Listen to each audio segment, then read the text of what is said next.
ఈరోజు Telugu Desam party, Bharatiya Janata party, Janasena party అందరం కలిసి ప్రెస్ మీట్ ఏర్పాటు చేశాం.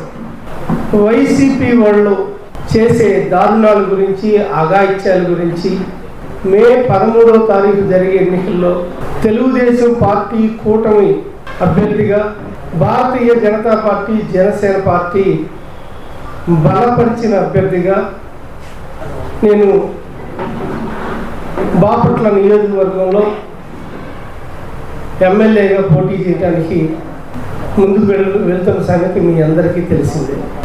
రాష్ట్ర ప్రజల కోసం, రాష్ట్ర క్షేమం కోసం ఒక దుర్మార్గుణ్ణి, ఒక రాక్షస ప్రవృత్తి కలిగిన వ్యక్తిని రాష్ట్రం నుంచి గౌరవంగా ఇంటికి పంపించాల్సిన అవసరం ఆసన్నమైంది అని ప్రజలకి తెలియజెప్పి అందరం కలిసికట్టుగా పోరాట దిశగా మీ ముందుకు వెళ్తున్నామనే సంగతి మీ అందరికీ తెలిసిన విషయమే. అందులో భాగంగా భారతీయ జనతా పార్టీ, జనసేన పార్టీ తెలుగుదేశంతో కలిసి ఐకమత్యంగా పనిచేయడానికి ఒకే వేదిక మీదకి, ఒకే మార్గంలో నడుస్తున్నామని ఈ సందర్భంగా మీకు తెలియజేస్తున్నాను. రాబోయే 33-34 రోజులు ఉంది ఎన్నికలు జరగటానికి. అందులో భాగంగా మార్పు కోసం, బాపట్ల ప్రగతి కోసం, బాపట్లలో తెలుగుదేశం పార్టీ అభ్యర్థిగా గెలవాలని ప్రతి ఒక్కళ్ళు పట్టుదలతో ముందుకు వెళ్తున్నాం. అన్నిటికీ మించి ఈరోజు మనం ఒక విషయాన్ని రియాల్టర్స్ దగ్గర నుంచి ఎమ్మెల్యే కోన రఘుపతి గారు డబ్బులు తీసుకునే విషయం ఊళ్ళో ఎవరిని అడిగినా ప్రతి వ్యక్తికి తెలుసు. దానికి ఇక్కడున్న వాళ్ళే చాలామంది బాధితులుగా ఉన్న విషయం కూడా తెలుసు.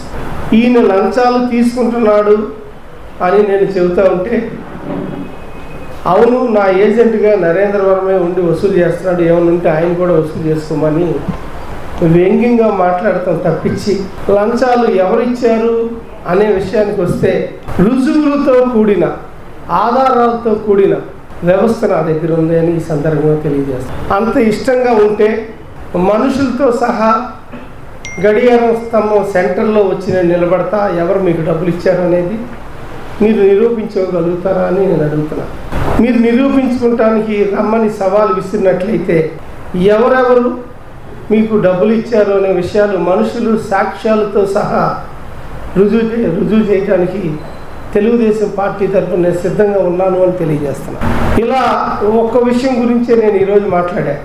ఆనాడు తండ్రి రాజశేఖర్ రెడ్డి యాక్సిడెంట్లో చనిపోతే ఆ సింపతి మీద ఎన్నికలకు వచ్చిన జగన్మోహన్ రెడ్డి గారు 2019లో బాబాయ్ హత్య కేసుని అడ్డం పెట్టుకుని, ఆ హత్య చేయించింది తెలుగుదేశం పార్టీ వాళ్ళే అని మా మీద విషపు జల్లు చిమ్మి ఆ సింపతిని అడ్డం పెట్టుకుని 2019లో ఎన్నికలు వచ్చిన విషయం మీ అందరికీ తెలిసిందే. ఇప్పుడు వాలంటీర్ వ్యవస్థని అడ్డం పెట్టుకుని మీకు పింఛన్లు రాకుండా చేసేది తెలుగుదేశం ప్రభుత్వమే అని ఒక విష ప్రచారం చేస్తూ ఈసారి ఎన్నికల్లో ఈ వ్యవస్థని అడ్డం పెట్టుకుని ఎన్నికల్లో గెలవాలి అని దురాలోచనలు చేస్తూ ఉంది ఈరోజు వైసీపీ ప్రభుత్వం. వాలంటీర్ వ్యవస్థకి మేము విరుద్ధం కాదు. వాలంటీర్ వ్యవస్థ సేమ్ ఇలాగే రన్ అవుతుంది అని తెలుగుదేశం పార్టీ తరఫున తెలియజేస్తున్నాం. ఈ వాలంటరీ వ్యవస్థలో ఎలక్షన్ కమిషను ఇప్పుడు వాలంటరీ వ్యవస్థని ఎన్నికల్లో పాలు పంచుకోవద్దు అని వాళ్ళు తెలియజేయటం, అందులో భాగంగా వాలంటరీ వ్యవస్థ పక్కన పెట్టారే కానీ దానికి తెలుగుదేశం పార్టీ కారణం కాదు. తెలుగుదేశం పార్టీ వల్ల వాలంటరీ వ్యవస్థ పక్కకి వెళ్ళలేదు, ఈ ఎలక్షన్ కమిషన్ వల్ల వెళ్ళింది. అందులో భాగంగా వాలంటీర్లు లేరు కాబట్టి ఎవరైతే అమ్మలు, అవ్వలు, తాతలు ఉన్నారు వాళ్ళని సచివాలయానికి తీసుకొచ్చి పింఛన్లు పంచారు ఈ నెలలో వైసీపీ ప్రభుత్వం. చంద్రబాబు నాయుడు గారు ఒకటే తెలియజేశారు, వేసవి కాలంలో ఎలా వస్తారు, ఇన్నాళ్ళ నుంచి ఇంటికి పింఛన్ ఇచ్చి మీరు ఎవరైతే వాలంటీర్లు పక్కకు ఉన్నారో ఈ 2 నెలల్లో ఇప్పుడు మీరు ఎండలో వాళ్ళని నుంచోబెట్టి ఇబ్బందులకు గురి చేస్తూ కీళ్ళలో నుంచోబెట్టి పింఛన్లు ఇవ్వడం తప్పు అని ఈరోజు వైసీపీ ప్రభుత్వంలో పనిచేసే సిఎస్ గారికి అలాగే ఎలక్షన్ కమిషన్ కూడా చంద్రబాబు నాయుడు గారు ఫోన్ ద్వారా లేఖల ద్వారా తెలియజేశారు. సచివాలయంలో ఎంప్లాయీస్ ఆల్రెడీ ఉన్నారు. ప్రతి సచివాలయంలో 15 మంది ఎంప్లాయీస్ ఉన్నారు. వాళ్ళకి తప్పనిసరిగా విధులు అప్పచెప్పండి. ప్రతి ఊరికి బాగా ఉంటే 10 మంది పింఛన్దారులు ఉంటారు, లేదా 15 మంది ఉంటారు. ఈ 15 మందికి ఇవ్వటం సచివాలయానికి ఇబ్బంది కాదు. ఎందుకు సచివాలయానికి పిలిపించుకునిస్తున్నారు, ఎందుకు ఇంటికి వెళ్ళి ఇవ్వట్లేదు అని ప్రశ్నించిన పార్టీ తెలుగుదేశం పార్టీ. కానీ ఇప్పుడున్న వైసీపీ పార్టీ మా మీద ఈరోజు పింఛన్లు రాకుండా చేసేది తెలుగుదేశం అని దుష్ప్రచారం చేయటం అనేది చాలా ఘోరమైన విషయం. ఇది ప్రజలందరూ అర్థం చేసుకున్నారు అని ఈ సందర్భంగా తెలియజేస్తున్నారు. ఇట్లా ఈ ప్రభుత్వంలో చేసే ఘోరాలు నేరాల నుంచి సరైన ప్రభుత్వం దిశగా మనం అడుగులు వేయాలంటే మీ అందరూ కలిసి తప్పనిసరిగా తెలుగుదేశం కూటమికి సపోర్ట్ చేయాలా.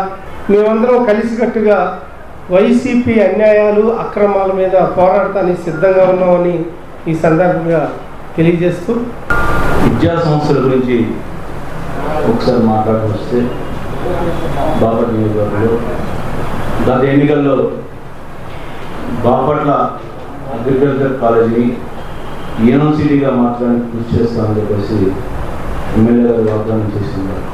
ఇప్పుడు ఉన్నటువంటి ఎమ్మెల్యే గారు మరి ఆ దిశగా ఎక్కడ కూడా కృషి చేసిన సందర్భం కనపడలేదు. ఇక్కడ ఉన్నటువంటి రైతు శిక్షణా కేంద్రాన్ని గుంటూరు తరలించడం జరిగింది.